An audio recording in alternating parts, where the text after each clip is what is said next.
is Jason Johnson, professor of politics and journalism at Morgan State University and host of the podcast A Word with Jason Johnson. And vive la différence, Jason. We just witnessed a murder of irony. Yes. That was a murder right there. Dead. Irony is officially dead. Yeah. Under any and all circumstances, we should not be surprised in this country that just reelected Donald Trump. And I mean, the reality is, you know, if you go back to the Trayvon Martin case, you can go back before that. You can go back to the justification for lynching among conservatives, whether the conservatives wearing the D uniform or the R uniform. Conservatism itself has justified violence. January 6th, burning down Tulsa and Wilmington, overthrowing the government there. If it's violence for the purposes they want, they're cool with it. If the victim is somebody that I don't like, or the victim is someone who they feel deserves it, then a lot of times people are willing to justify violence. It's an unfortunate thing. It's a very American thing, right? I mean, we worship vigilante violence. We worship action heroes. We worship Charles Bronson and all these people who take it into their own hands.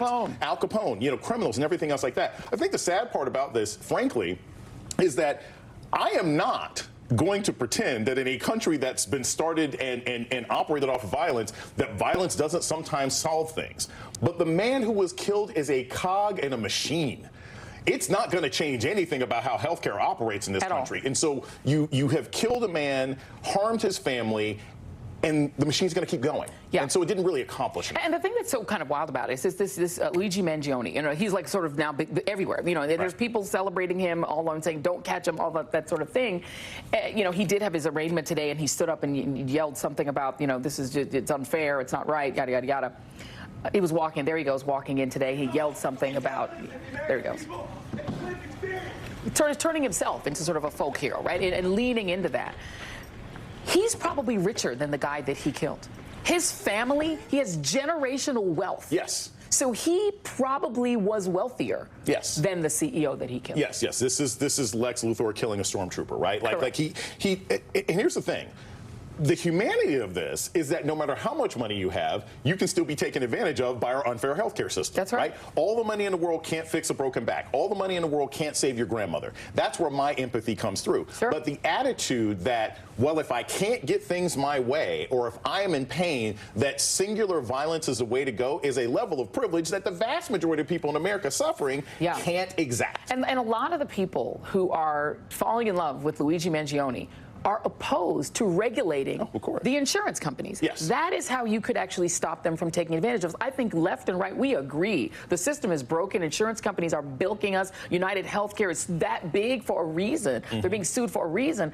But like you said, they'll just replace him with another CEO and keep doing it to you. But regulation would actually fix it. They're against that. They're against regulation because people don't want to understand that part. They want the catharsis of this one-man action that will supposedly, it's like everyone talking about the anesthesiologist a week ago, like, oh, that changed because of what happened.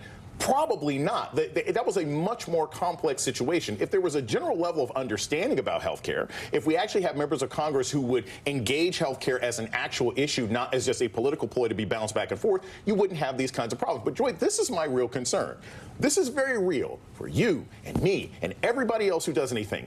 This person worked alone. I sincerely believe he very likely worked alone. Sure. And any crazy person who views somebody as the genesis of all their problems can go out and do this. And that's what happens when you have a country that worships violence and a country where you don't regulate guns. Right, exactly. Because if you couldn't get access to guns, this probably doesn't happen. Well, and this is the same approach that is taken by the right when it comes to gun violence. They're like, oh, it's very sad that 3-year-olds were killed, but we're not. The answer would be regulating guns, but we're not willing to do that. And so there's an unwillingness to do any of the structural things that would actually make it better. And in fact, I was saying the other day, I said it on my TikTok, I said it on this show, the majority of the voters in this country just elected to run America like United Healthcare. Yeah.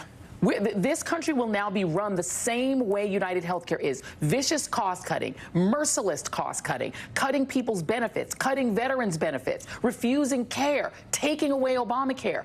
That is United Healthcare. And limiting people's ability to sue and pursue government regulation to stop the problems. Like literally people just said, well, I want more of this. And again, the problem is I have a lot of empathy for everybody on all sides in this situation. I've had to take care of people who are suffering medically, but this ain't the answer. And I honestly wish, rather than the right-wing people screaming and yelling and engaging in ridiculous murders of irony and everything else like that, I really wish that members of Congress would stand up and say, hey, you know what, right and left, either because we're concerned concerned about our own safety or the safety of American people, let's do something about this. Yeah, it would be nice, right? That'd be a nice Christmas That would be gift. so normal. That's in America, Jason. Come on. We don't do that. Jason Johnson, thank you very much. We're Gotham.